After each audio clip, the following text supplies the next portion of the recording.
vamos nos doar na prece.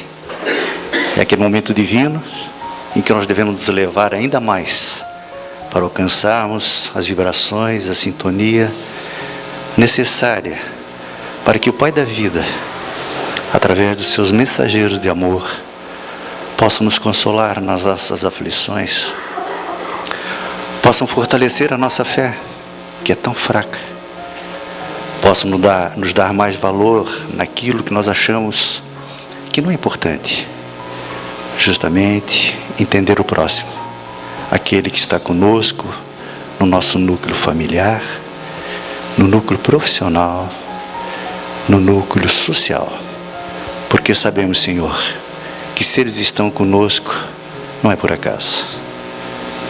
Dê-nos a força necessária para suportarmos as nossas mazelas de uma forma a contribuir para a evolução, entendendo a todos com os seus vícios, porque nós também somos viciosos. Por isso, Senhor, nós te pedimos, fortaleça a nossa vontade e nos transforme para melhor, para que nos conduzamos nessa existência de uma forma exitosa e saímos daqui vitoriosos. Nós temos a satisfação de hoje de ter a Rô, carinhosamente a chamamos de Rô, porque todos a conhecem como Rô, e vai nos falar justamente sobre a prece, essa que nós acabamos de fazer para o Pai da vida. E que Jesus te abençoe. Muito boa noite a todos. Com nossos votos sempre de muita paz e o nosso abraço fraterno. O livro que nos inspirou basicamente nas reflexões dessa noite é o Evangelho segundo o Espiritismo. O codificador nessa obra, ele vai dedicar 2 capítulos a falar da prece. Isso já é um ponto de partida importante que nos fez pensar. Se Allan Kardec, no alto da sua sabedoria, ele escolhe um tema para ser explanado em 2 capítulos, isso significa que isso, no mínimo, é importante, certo? E a nota, que é uma afirmativa do Cristo, que abre o 27º capítulo, que vai falar sobre a prece, e o 28º capítulo, o qual Kardec traz uma coletânea belíssima de preces, mas essa afirmativa de Jesus, que abre o capítulo 27º, é: pedi e obtereis. É importante que nós carreguemos essas palavras, porque vai ter um momento importante para nós refletirmos juntos. Mas, enfim, o que o codificador vai nos trazer acerca da prece nesse capítulo? Allan Kardec vai dizer que o dever primordial de toda criatura humana, o primeiro ato que deve assinalar a sua volta à vida ativa de cada dia, é a prece. Nós podemos refletir então, o que fazemos ao acordar? Allan Kardec diz que o dever primeiro, que a primeira ação do dia de todos nós deveria ser fazer a prece. Não é olhar o WhatsApp. Por incrível que pareça, ele não mencionou isso aqui. Não é checar a agenda. Não é ver o Facebook se alguém mandou a mensagem ou para saber qual é a última notícia. Mas ele diz que a primeira coisa, o dever, é entrar em consonância com algo através da oração. Porque vejamos bem, se nós temos um dia, e um dia que se starta, um dia que começa com a oração, esse dia pode ser um dia extremamente prazeroso, ele pode ser um dia feliz, ele pode ser inclusive um dia exitoso, porque a prece nos relaciona com forças muito altas, dentro e fora de nós. Então Kardec já nos chama a atenção para algo, porque muitas vezes o desconhecimento do que é a prece, ou muitas vezes nós temos conceitos ou preconceitos, ou mesmo não sabemos acerca do que é a prece e por isso não fazemos uso dessa ferramenta. Então Kardec vai dizer de um grupo, ele diz: quase todos vós orais. Então ele está falando de um grande grupo, de um grupo todo, por exemplo, que habita de forma encarnada esse planeta, de todo esse grupo, quase todos. Então ele diminui essa parcela da grande população para uma parcela menor, certo? Quase todos vós orais, diz o codificador. Mas quão poucos sabem orar? Então ele diz que dessa grande população, uma parte ora, e dessa parte que ora, muitos, realmente poucos, sabem formular uma oração. E a que isso se deve? Por que Allan Kardec vai trazer essa nota importante para a nossa reflexão? E fica já uma outra pergunta: como eu oro? De que maneira eu formulo essa prece? Que objetivo eu coloco nessa rogativa? E Allan Kardec também vai nos trazer os objetos. Ele vai dizer que a prece tem 3 objetos ou 3 objetivos. Mas nós podemos pensar assim: o que geralmente nós, sem termos esse conhecimento, fazemos através da prece? Qual é a nossa primeira atitude? O que geralmente a gente imputa na prece, coloca na prece quando nós a formulamos? O que nós fazemos quando oramos? Nós? Certo? Estamos todos de acordo? Sim, Kardec coloca isso em primeiro lugar. E lógico que não há como questionar o codificador, onde ele enumera algumas situações. No nível de importância, pela quantidade, lógico que nós pedimos muito. Mas quando Jesus diz: pedi e obtereis, ele está afirmando, certo? Tudo aquilo que nós pedimos na prece, nós alcançamos, sim ou não? Eu faço 3 vezes essa pergunta, então. Tudo aquilo que nós pedimos na prece, nós obtemos ou não? A terceira pergunta. Tudo aquilo que nós pedimos na prece, nós obtemos ou não? Jesus falou o quê? Pedi e...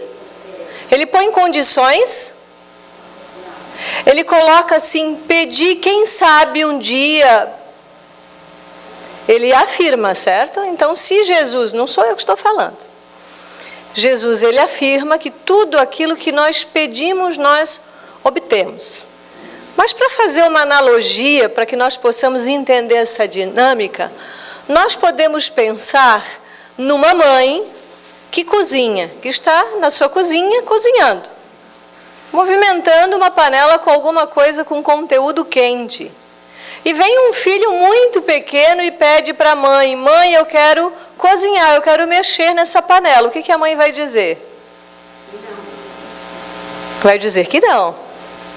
Se ela for uma mãe muito radical, ela ainda vai dizer: chispa daqui, menino. Sai daqui que aqui não é lugar de criança. Em contrapartida, se a criança for uma criança birrenta, ela vai se jogar no chão quando é contrariada. Sim ou não? Sim. Mas se ela for uma criança mais compreensiva, ela vai sair dali. E se essa mãe também for um pouco mais madura, e quem sabe até mais paciente, ela vai dizer para essa criança: agora, não. Mas quando você tiver idade, você vai poder cozinhar. Quando nós direcionamos os nossos pedidos, quando nós fazemos os nossos petitórios na prece, muitas vezes nós nos assemelhamos com essa criança. A gente pede coisas que às vezes não tem condições. Nós pedimos coisas que às vezes nós não estamos preparados, inclusive para desfrutar. Então Deus, que é um Pai de pleno amor, justiça, bondade, Ele olha para nós como crianças e pensa: ainda não, mas quando você crescer um pouco e tiver maduro, você vai poder desfrutar disso, mas por hora não. Quando Jesus, ele enuncia a todos nós dizendo que nós somos deuses, ele está falando o que para nós? Ele está falando que nós temos muitas potências latentes na nossa alma. que realmente nós podemos operar, entre aspas, verdadeiros milagres em nossas vidas. Mas vamos imaginar que hoje nós tivéssemos o dom de ler pensamento e fulminar as pessoas. A professora já teria desaparecido, né? Às vezes o pai, a mãe, o vizinho, o marido, o namorado, até o filho e o cachorro do vizinho. Porque será que nós sabemos realmente fazer o mais adequado com essas potências? Ainda não. Então, obviamente que muitos desses pedidos que nós endereçamos a Deus são pedidos ainda infantis. E Allan Kardec, quando ele entra na coletânea de preces, e ele mesmo diz que a palavra é nada comparada ao pensamento. Então ele fala que às vezes nós organizamos uma série de palavras, mas sem um conteúdo mais profundo. E que na medida em que nós só ficamos na condição de pedir, nós ficamos numa condição, de certa forma, miserável. Porque aquele que pede, pede, pede, parece que vive numa situação íntima de escassez. Porque ele só pede, parece que ele não, muitas vezes não percebe do que ele já tem na vida, do que ele já desfruta, do que ele já tem ao redor, que é muito. Mas pedir é errado? Não. Mas o que eu peço quando eu oro? Vamos guardar essa questão. O que eu peço quando eu oro? O que eu estou pedindo no momento em que eu faço essa prece? Então, Allan Kardec traz na sequência: o primeiro objeto que nós utilizamos da prece, assim como o recurso, é pedir. O segundo é o que nós geralmente fazemos. Depois que a gente pede, a gente agradece. E vamos analisar de uma forma assim muito breve quantas razões nós temos para agradecer, né? Por exemplo, num dia frio, quando nós chegamos em casa e dispomos de um banho quente, quantas vezes nós lembramos de agradecer isso? Uma água encanada, uma cama, o alimento que chega na nossa mesa, que passou por várias mãos, alguém que plantou, alguém que cuidou, alguém que embalou, alguém que trouxe a esse mercado que eu geralmente vou, aquele que preparou. Todo um processo que um alimento demora para chegar à nossa mesa. Será que eu lembro de agradecer daquilo que eu me alimento? Será que eu lembro de agradecer aquilo que me nutre? Será que quantas vezes eu já lembrei de agradecer essa vestimenta que cobre o meu corpo? A casa que moro, a pessoa que construiu. Se nós fôssemos pensar em tudo, uma vida insuficiente para agradecer tudo o que nós temos. Não faltam motivos. Agradecer por essa encarnação, pelos pais que tive, independente da via pela qual eu reencarnei. Agradecer o trabalho que tenho. Agradecer o ar que é de graça, que me nutre tanto quanto o alimento. O sol, a lua, as estrelas, a natureza. São infinitos os motivos pelos quais nós podemos ser gratos. E dizem as pesquisas científicas que as pessoas que conseguem expressar da sua gratidão são pessoas felizes. São pessoas mais leves. São pessoas que, inclusive, adoecem bem menos do que aquelas que se revoltam. Porque às vezes nós nos assemelhamos àquela criança que, quando não tem um pedido atendido, se revolta contra Deus, dizendo: mas como que você não atende esse meu pedido? Como se nós fôssemos tão importantes assim. Em que lugar que eu me coloco quando eu endereço a minha fala a Deus dessa forma tão prepotente, questionando o Criador do porquê dele não atender a minha rogativa, e seja ela qual for. Então nós agradecemos por tudo aquilo que é bom. E quando Allan Kardec traz na coletânea de preces agradecer pelas ações de graças que nós recebemos, ele inclui no preâmbulo que nós não fazemos ideia de quantas coisas não acontecem na nossa vida. Nós somos livrados, literalmente, e muitas vezes ao longo dessa encarnação, de episódios doloridos, nós não fazemos ideia disso. Pela benevolência de Deus nas nossas vidas.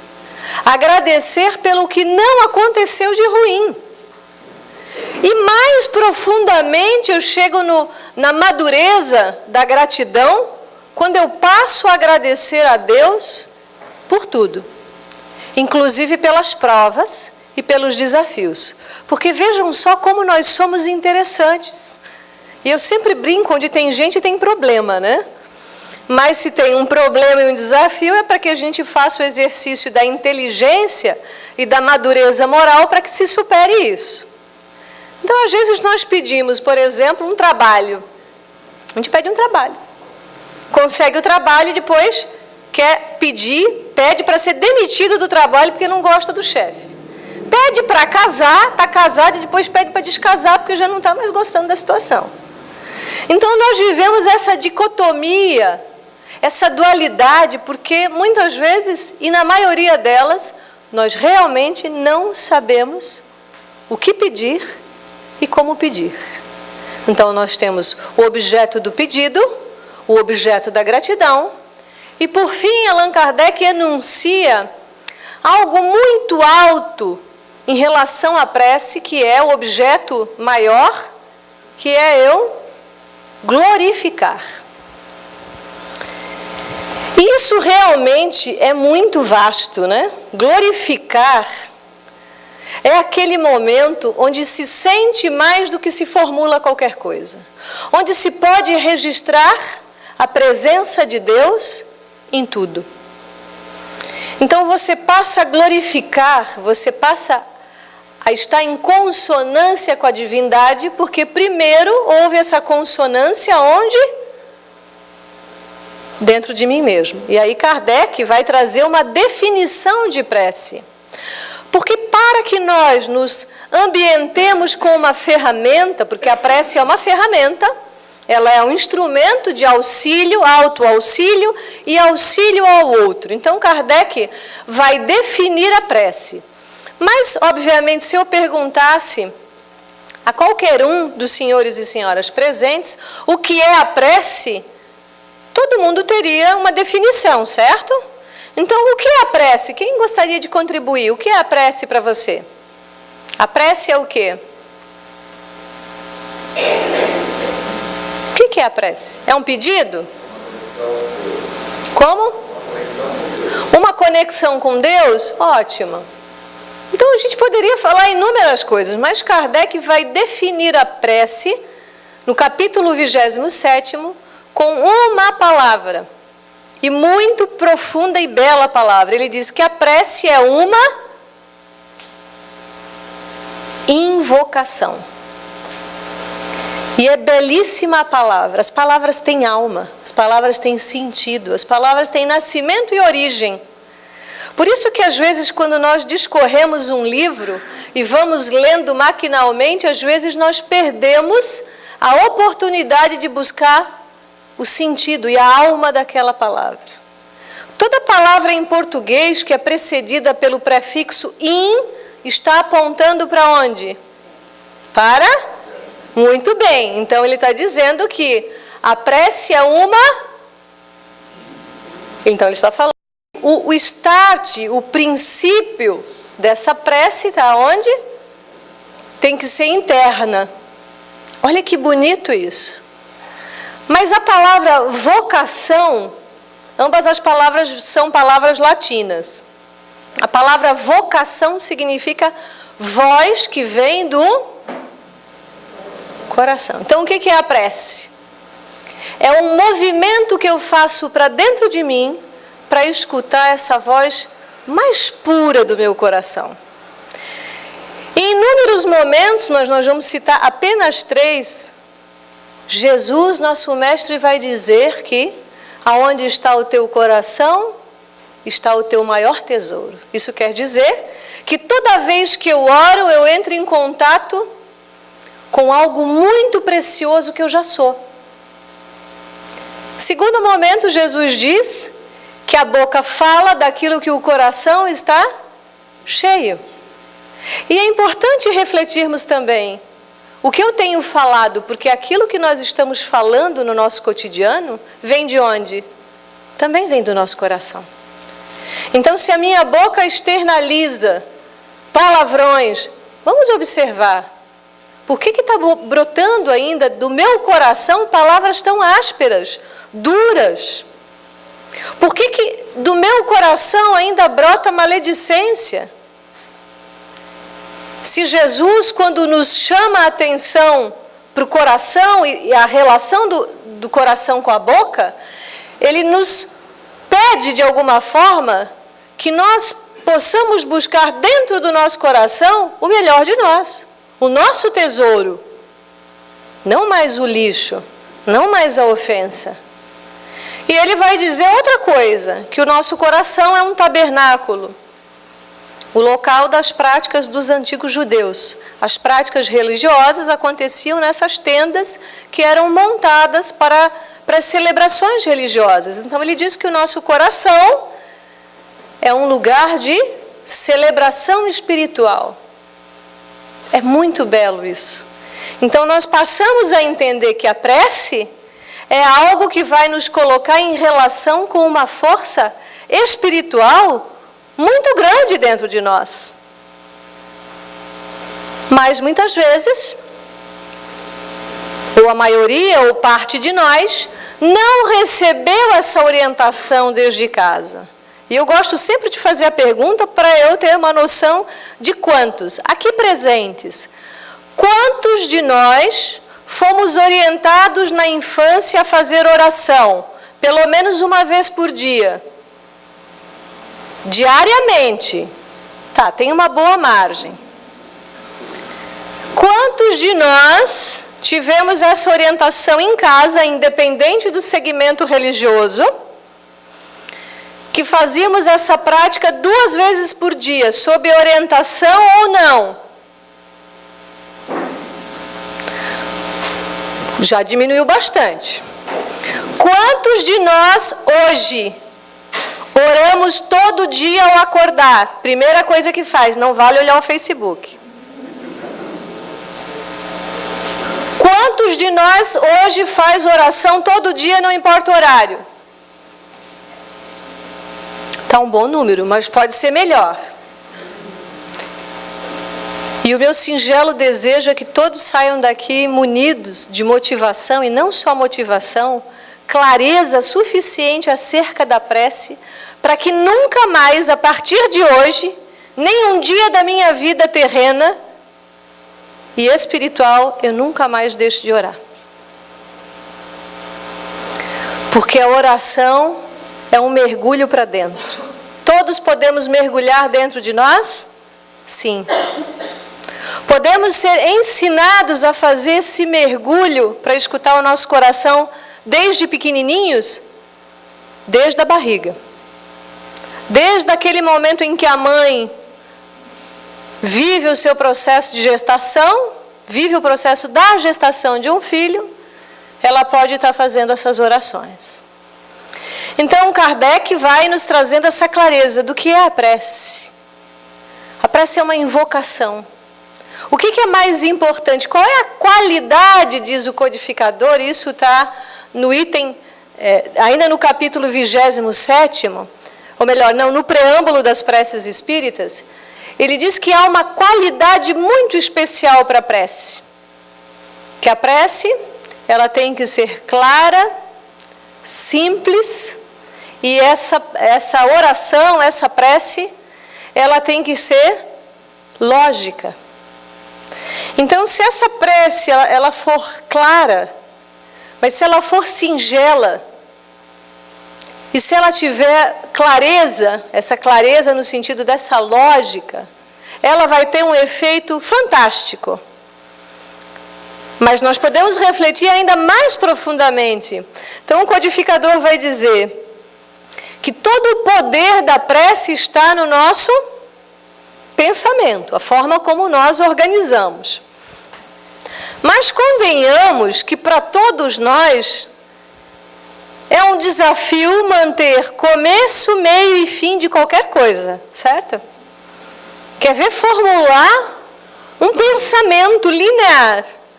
A gente começa pensando uma coisa, já atravessa outra coisa, já vem a conta para pagar, e o vizinho, o trabalho, o mercado, e mal a gente lembra do que deu início a essa lógica de pensamento, que não é nada lógico, né?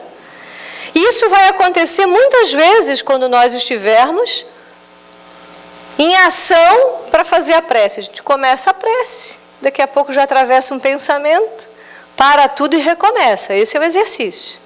Comece de novo, até que você consiga ter realmente essa maestria de começar, ter o meio dessa prece e finalizar.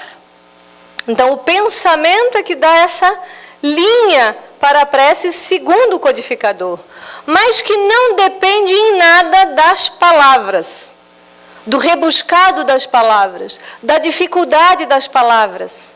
Ah, mas eu posso fazer uma prece, eu posso ler uma prece se eu não tenho ainda essa habilidade? Mas vamos lembrar que todos nós temos as mesmas potências.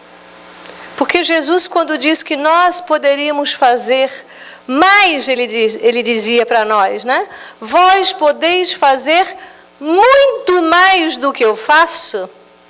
Então ele está dizendo para nós que o nosso futuro é um futuro de potências espirituais vigentes na nossa vida, vivas. Mas enquanto isso nós vamos treinando. Enquanto isso é preciso colocar em prática. E quanto mais eu faço esse mergulho para dentro, mais fica fácil eu externalizar daquilo que tenho dentro. Então Kardec, ele também traz outras notas muito importantes acerca da prece, muitas realmente. Ele fala das preces, por exemplo, intercessórias, né?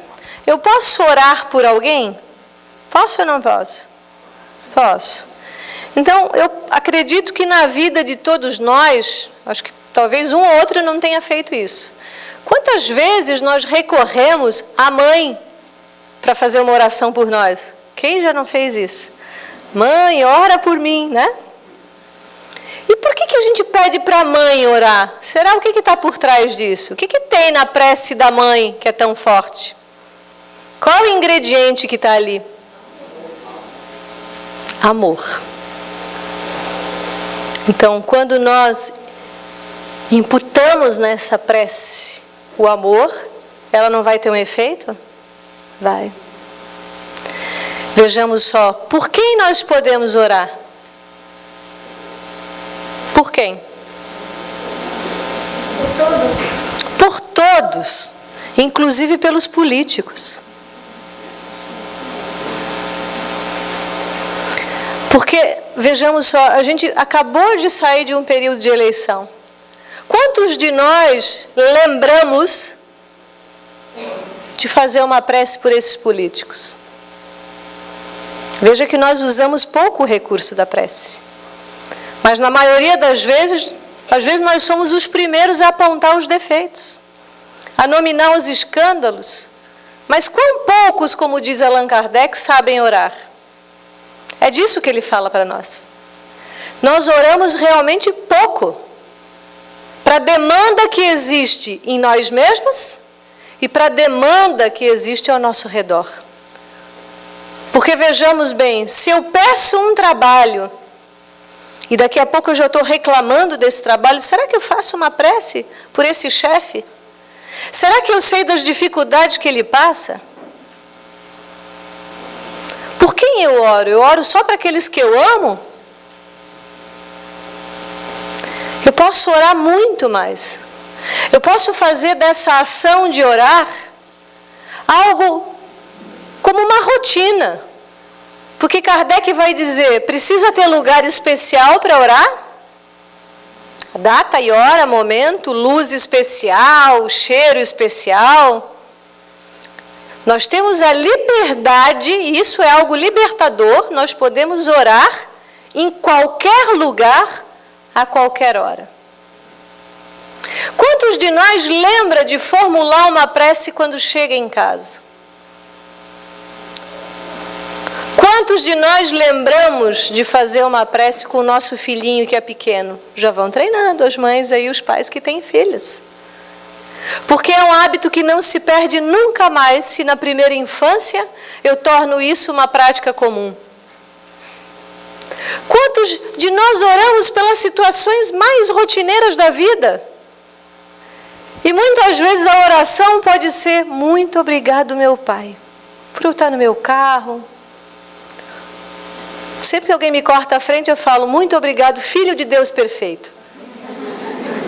Eu estou fazendo uma oração. Se ele está com pressa, ou se ele fez a coisa errada, não importa. Vai com Deus, Filho de Deus perfeito. Porque às vezes nós não sabemos da nossa paternidade. Às vezes é muito difícil para nós ainda nos percebermos como filhos de Deus. Eu nunca esqueci uma frase que li num caminhão que dizia assim: eu não sou o dono, mas eu sou o filho do dono. Então Deus é esse Pai de tanto amor, de tanta bondade. Deus não quer que nós soframos, de forma nenhuma.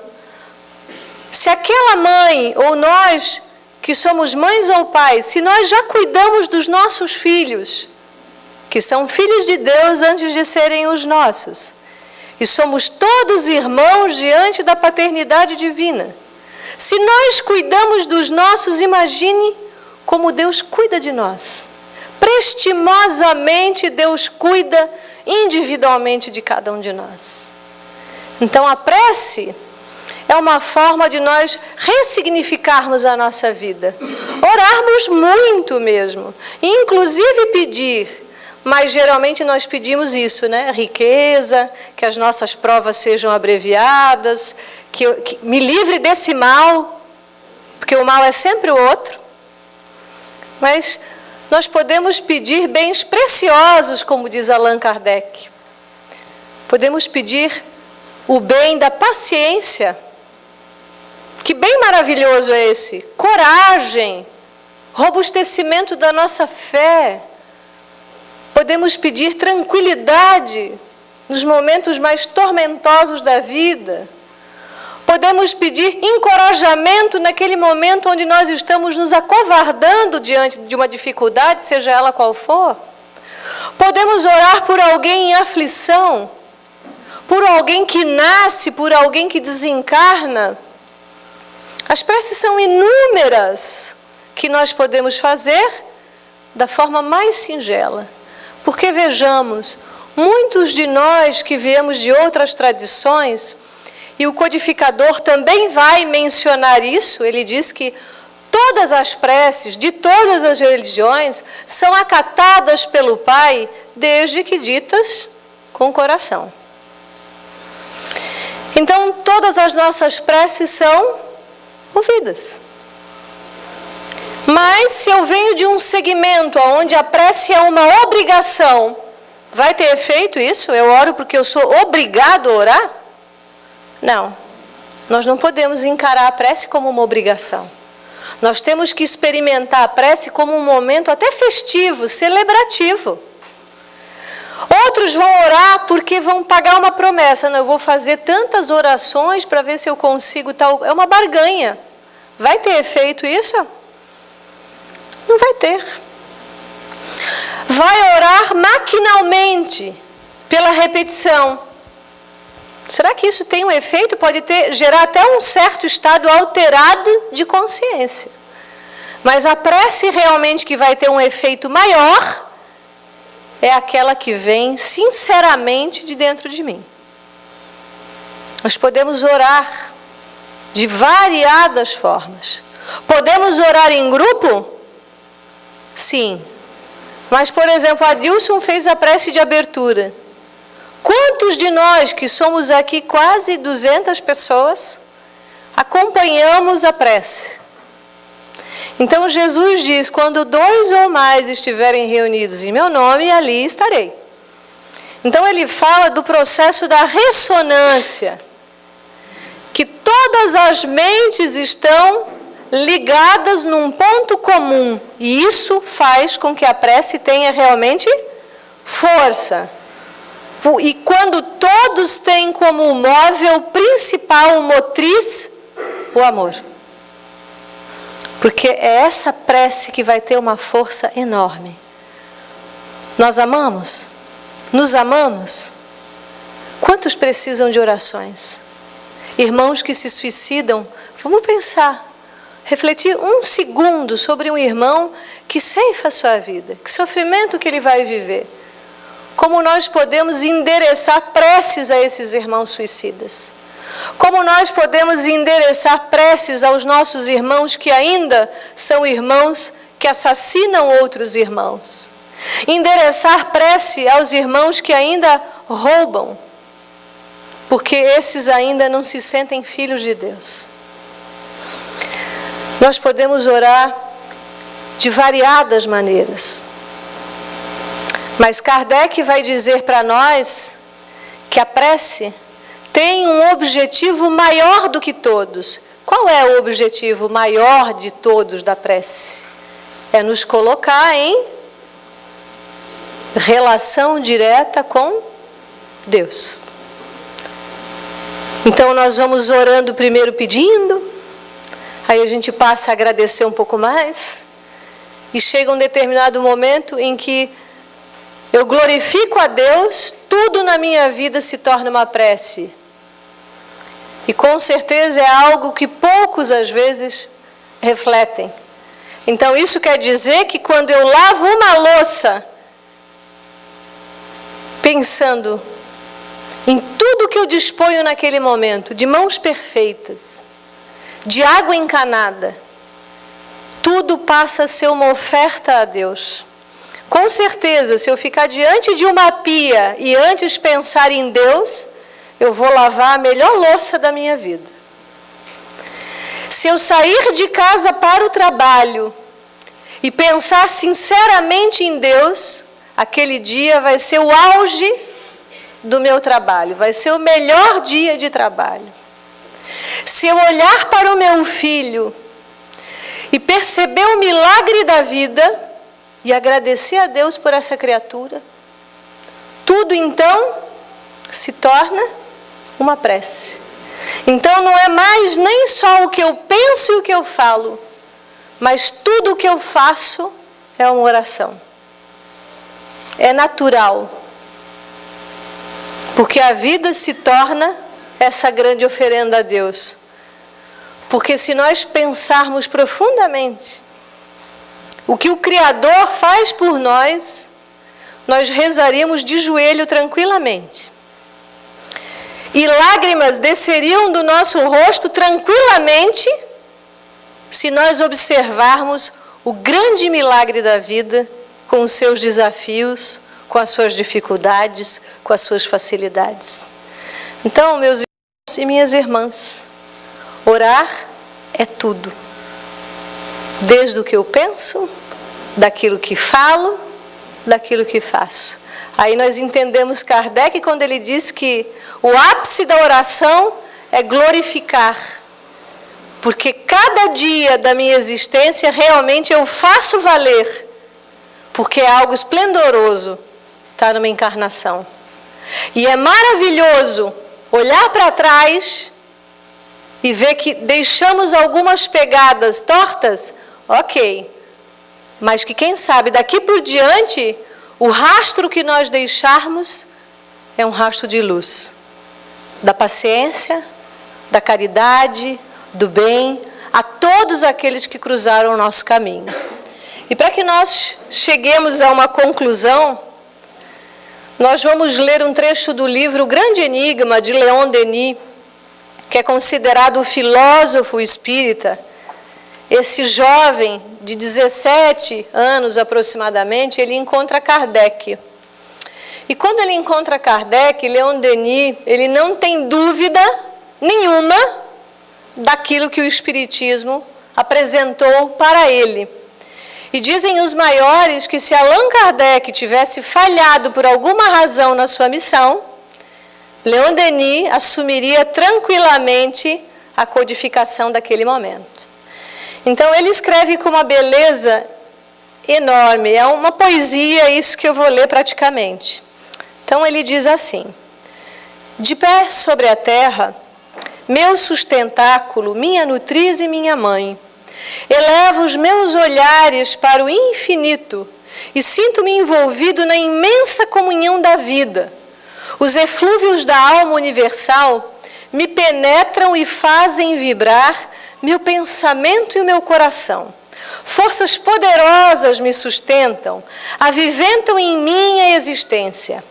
Por toda parte onde a minha vista se estende, por toda parte a que a minha inteligência se transporta, vejo, discerno, contemplo a grande harmonia que rege os seres e por vias diversas os faz rumar para um fim único e sublime. Por toda parte vejo irradiar a bondade, o amor e a justiça. Ó meu Deus, ó meu Pai, fonte de toda sabedoria e de todo amor, Espírito Supremo, cujo nome é luz, eu te ofereço os meus louvores e as minhas aspirações. Que elas subam a ti, qual um perfume de flores, que sobem para os céus os odores inebriantes dos bosques. Ajuda-me a avançar na senda sagrada do conhecimento para uma compreensão mais alta das tuas leis, a fim de que se desenvolva em mim mais simpatia, mais amor pela grande família humana, pois sei que pelo meu aperfeiçoamento moral, pela realização, pela aplicação ativa em torno de mim e em proveito de todos, da caridade e da bondade, aproximar-me-ei de ti e merecerei conhecer-te melhor, comungar mais intimamente contigo na grande harmonia dos seres e das coisas. Ajuda-me a desprender-me da vida material, a compreender, a sentir o que é a vida superior, a vida infinita. Dissipa a obscuridade que me envolve, depõe em minha alma uma centelha desse fogo divino que aquece e abrasa os espíritos das esferas celestes.